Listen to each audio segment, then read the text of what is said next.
फारिया अपने उम्मी अबू और छोटे भाई आसिम के साथ रहती थी। फारिया जमात हफ्तम की तालिबा थी। एक दिन उनके घर बहुत से मेहमान आने वाले थे। उम्मी सुबह से बावर्ची खाने में लगी हुई थी और फारिया उम्मी का हाथ बटा रही थी। आखिर शाम 5 बजे मेहमान उनके घर पहुंच गए। फारिया ने अपनी मेहमान सहेलियों के साथ मिलकर खूब हिला गला किया। मेहमान रात गए रुखसत हुए तो फारिया बारी तरह थक चुकी थी, लिहाजा सब घर वालों के साथ वो भी अपने कमरे में जाकर सो गई। आधी रात को फारिया की आंख खुल गई।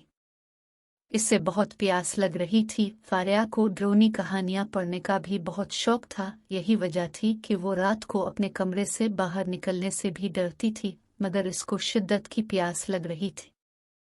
मजबूरना वो अलिफाटे खड़ी हुई डरते डरते बाहर निकली और बावर्ची खाने की तरफ बढ़ गई।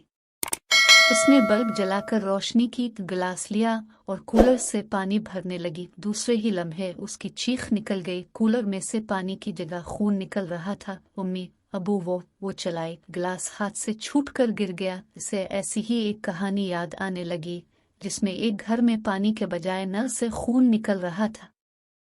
चीख सुनकर सब दौड़े दौड़े आए और माजरा पूछा।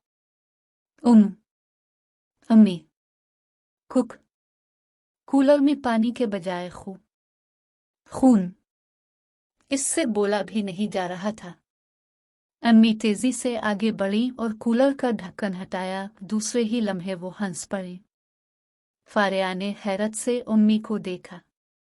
अरे बेटा, तुम पर ड्रोनी कहानियों का कुछ ज्यादा ही असर हो गया है। मैंने इस कूलर में मेहमानों के लिए रूह अफ़ज़ा बनाया था। तुम्हें नींद की वजह से याद ना रहा और उसको खून समझ बैठे। उम्मी ने मुस्कुराते हुए बताया। सब हंसने लगे।